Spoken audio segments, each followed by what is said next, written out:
In this video, I want to talk about the hidden forces that are pushing Trump toward war with Iran. And you're going to see things here that you won't see elsewhere. The analysis that I'm bringing to you, you're not going to see anywhere else. If at any point you appreciate what you're hearing and want to help me, hit the like button so that this can spread, or leave a comment afterwards. I'd greatly appreciate that. Now, without going any further with that, let's try to understand what has happened. Why did Trump leave the G7 so early? What is going on with Iran that's so bothering Trump? Why did he call his security people together? And will he attack Iran? And can he constitutionally attack Iran? And if so, what is the level of threat that has to be met before he attacks Iran? We're going to answer all of that. Give me 15 minutes. I'll answer all your questions. Okay, so first, Institute for the Study of War. Unspecified U.S. officials told the New York Times on June 17th that U.S. intelligence shows that Iran had prepared missiles and equipment to strike U.S. bases in the region if the U.S. joins Israel's air campaign against Iran. Iranian-backed militias have agreed to attack U.S. forces if in Iraq if United States strikes Iran. These militias are the same ones that conducted around 200 attacks targeting U.S. positions in Iraq and Syria from October 2023 to November 2024. Okay, so there's history here, and Trump has already mixed it up with Iran in the past, and this threat that they're going to strike U.S. bases, he wasn't having it. So he's leaving the G7, he calls his team together, he goes back to Washington, and that's what was happening the other night. Now, there's more to the story, too. Trump has been targeted by the Iranians in the past. Iran ordered a political operative to assassinate Trump before. This was back in November of 2024. And so there's a history of this sort of thing happening. And Iran promised they're not going to assassinate. Like, okay, if you're trying to assassinate someone, the promise that you're not going to is actually not something that I would put a lot of stock in. Iran never plotted to kill Trump during campaign. Sure. Okay. So they were actually, like, Trump says he's given advisors. This is February 2025. Trump says he's given advisors instructions for Iran to be obliterated if he was assassinated. Right? So there's a deep animosity there. Just like in 2003, there was a deep animosity between the Bush administration, particularly Dick Cheney, who was the Secretary of Defense during the first Gulf War, and Iraq. There's this animosity between Trump and Iran. Okay, so that's why we're seeing this unconditional surrender, and we know exactly where the supreme leader is, and our patience is wearing thin. Okay, so you can kind of sense the emotion in that. Okay, President Trump was just talking about this. Every two very simple words: unconditional surrender. That means I've had it. Okay, I've had it. I give up. No more. Okay, listen to him. This is what he's having to say. Very simple words. Very simple. Unconditional surrender. That means I've had it. Okay, I've had it. I give up. No more. Then we go blow up all the all the nuclear stuff that's all over the place there. President, what do you say to the supreme leader of Iran who says that they will not surrender? Say good luck. When does your patience run out with Iran? Say it. When does your patience run out? It's already run out. That's why we're doing what we're doing. You think you could take out? This is a remarkably different demeanor that he has toward Iran than what he has toward Russia, right? You can see it, you can feel it, and he's talking about blowing up all their nuclear stuff. Well, that is possible, but why? Is all their nuclear stuff that much of a danger? We'll talk about that in just a moment. And before we do that, let's look at this. There was a comment yesterday, I'm British. Can the president just send troops? I'm to ask a country. I think he was dictating or something. Send troops into a country. Maybe it was right. Maybe it was autocorrect. In Britain, the prime minister would not be able to do that, like, unilaterally. I'm surprised that there is not a safety net to stop one man having total power. Well, one man doesn't have total power in the American system, but I understand why you would think that. So the question is, can Trump just order this, or does it have to be an act of Congress? So now what really happens here is that the president has emergency powers. Congress is supposed to declare war, but if the president needs to because of an emergency, he can act very quickly and unilaterally, but he then has to report to Congress. He has to notify Congress within 48 hours of committing armed forces, and then within 60 days, Congress has to authorize the use of military force. And so that's what's supposed to happen constitutionally. Now, again, the last time that we actually declared war was back in 1942 during World War II. And in Vietnam, we had a war, but we never declared war. It was called a police action, and Korea was called a police action, and we never declared war in Gulf Wars or anything along those lines. So we should have been going through that process. Now, Mike McFowle asks, could the U.S. Congress please fulfill its constitutional duties and organize some hearings on the prudence of bombing Iran? I have an open mind. I'm ready to be persuaded that it is necessary to do now. However, I have some questions. The American people have a right to know why we are launching this attack. Just believing Trump that they are close to getting a bomb is not enough for me. Could the Trump administration declassify the intel that is making them so nervous now? Has diplomacy truly been exhausted? The Israelis haven't eliminated all their facilities, and Fordo in particular, but haven't they slowed down the program? Is it absolutely necessary to strike right now? Can we wait a week, a month, a year? We rushed into war in 2003 based on faulty intel. I don't want us to do that again. It's a legitimate point. I mean, so if there is intel that what's happened is that the Iranians are so very close to a nuclear weapon, like declassify it, let us know. And then the American people, through their representatives, can decide, yes, you should do this, or no, you shouldn't. Okay. Who has the power to declare war? Congress, Article 1, Section 8, Congress shall have the power to, among other things, declare war, grant letters of marque and reprisal, and make rules concerning captures on land and water. Okay, so Congress clearly has that power, but as a quick temporary measure, the president can commit troops. Now, Thomas Massie is a Republican from Kentucky. He's trying to prevent Trump from doing that. Representative Thomas Massie, who is one of the most outspoken libertarian-leaning Republicans advocating against U.S. military intervention abroad, posted on social media site X on Monday that he would introduce such a resolution on Tuesday. This is a War Powers Act. It's not our war, but if it were, Congress must decide such matters according to our Constitution, Massie said. I'm introducing a bipartisan war powers resolution tomorrow to prohibit our involvement. I invite all members of Congress to co-sponsor this resolution. The text of the resolution says Congress hereby directs the president to terminate the use of United States armed forces from hostilities against the Islamic Republic of Iran or any part of its government or military unless explicitly authorized by a declaration of war or a specific authorization for use of military force against Iran. Now, the interesting thing about that is who are the co-sponsors? They're all Democrats. I mean, politics makes strange bedfellows, right? That's the phrase. Okay. In addition to Reps Massie and Khanna, they're all Democrats. Look at it.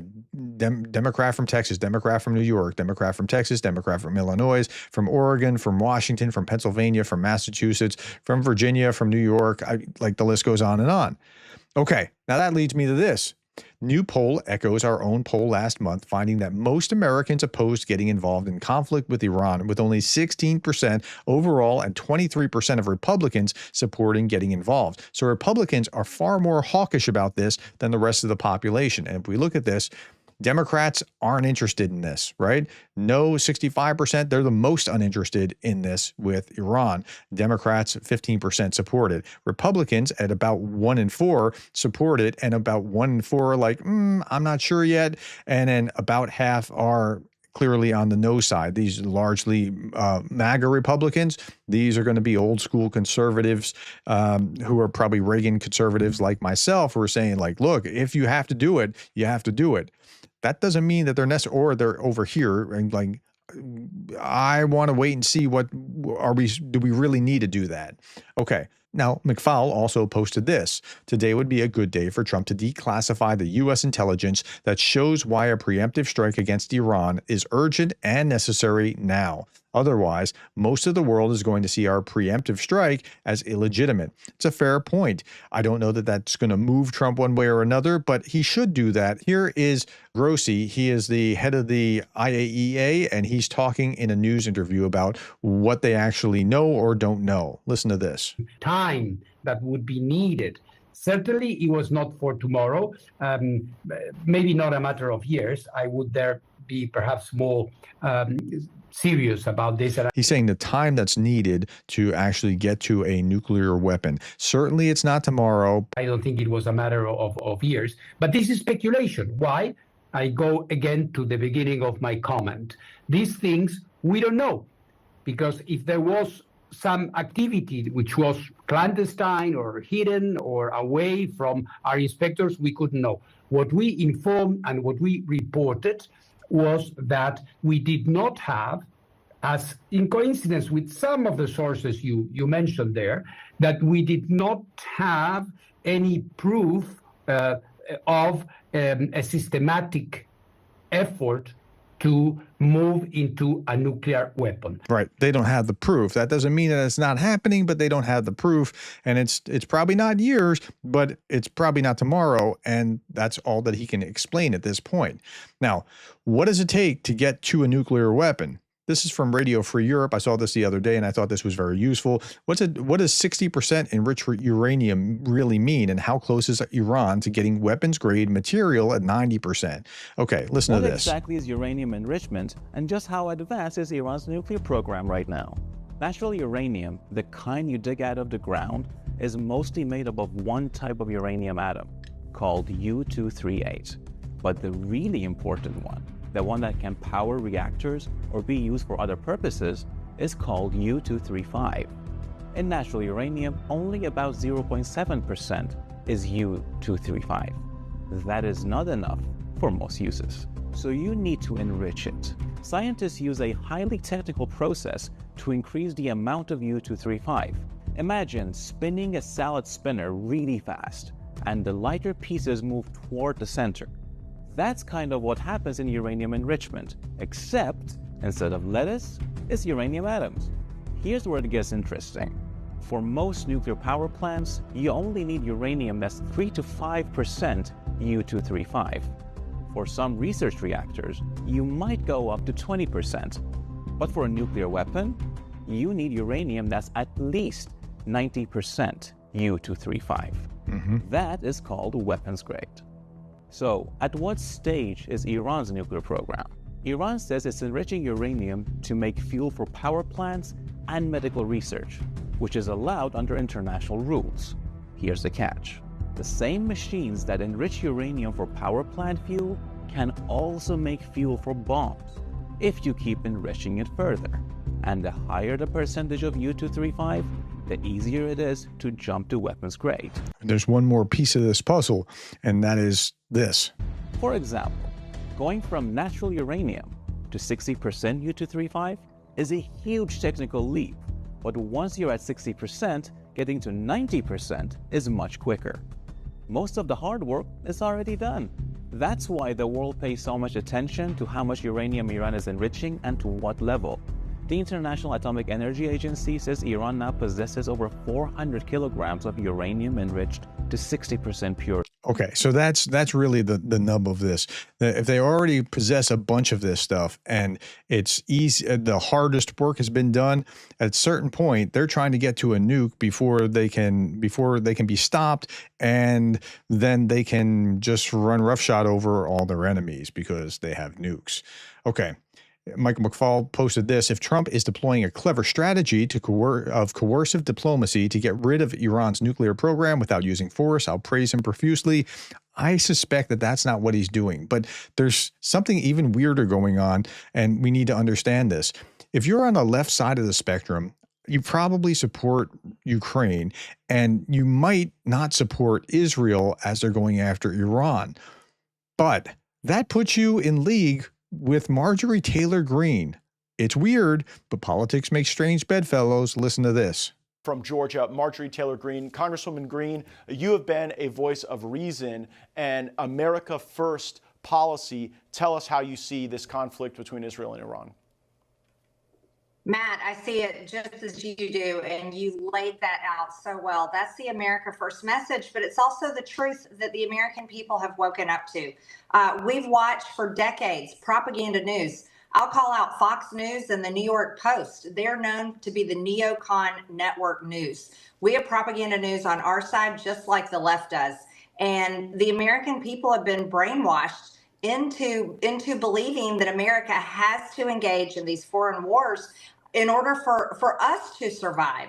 And it's absolutely not true. Okay. So if you're on the anti Israel, don't do this to Iran side, you might be on the same page as Marjorie. I know it hurts your head. This hurts my head for the last few years, the way that this has worked as well.